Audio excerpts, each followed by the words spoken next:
Eu convidei o Lula e eu não sou petista. Que pergunta você faria para o Lula? Eu tenho uma pergunta. Pro Lula? Pro Lula. Ok. Qual é?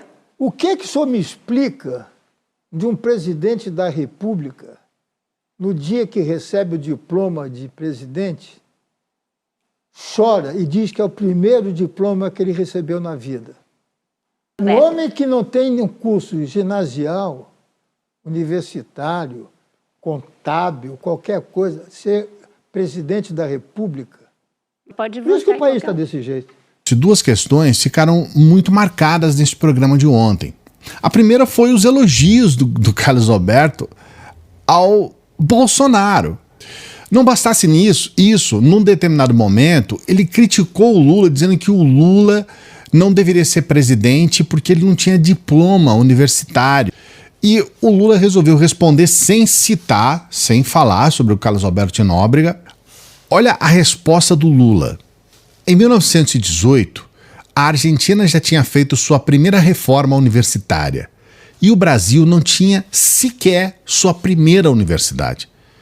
Quando xingarem que o Brasil é um país atrasado, saibam que alguém quis que o país fosse assim.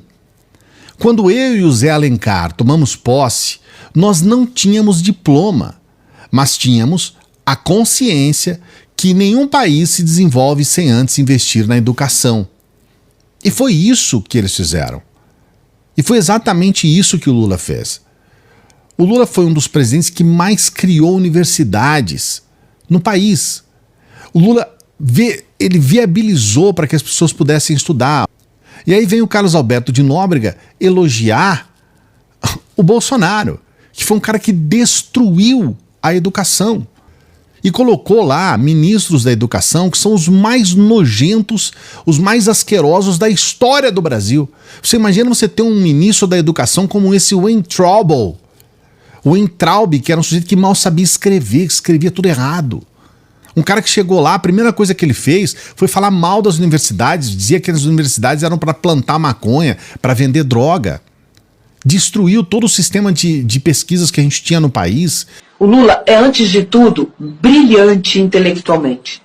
Brilhante intelectualmente. O que é ser brilhante intelectualmente? É ser capaz de responder ao vivo sem consultoria, sem ponto. O Lula, ele tem uma inteligência viva, perspicaz. A inteligência do Lula nasce da experiência de vida. Tem uma mulher que um dia botou seus filhos no meio de um carro, sei lá, de um pau de arara.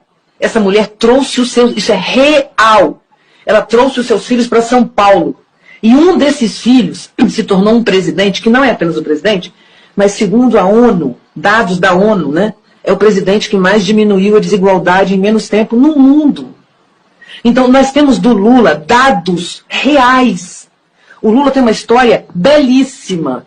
Belíssima. E no final, ele foi coroado com a Lava Jato. Porque a Lava Jato pegou este homem, que é um ícone no Brasil, vivo, né? E fala daquele jeito bruto no sentido que é brilhante intelectualmente, mas não tem formação acadêmica, né? Então ele tem essa coisa transbordante. E pegaram esse cara e vasculharam a vida dele toda. Dos filhos, dos netos. Eles tentaram inventar todas as maneiras e não conseguiram pegar esse homem. Então o Lula, vocês tenham certeza, o Lula é a parte mais brilhante da história do Brasil até hoje, quando se diz de governante. Não há um governante da história do Brasil que chegue aos pés do que aconteceu com o Lula. Não há um governante na história do Brasil que chegue aos pés do que aconteceu com Lula. Lula é o maior governante da história do Brasil em todos os tempos.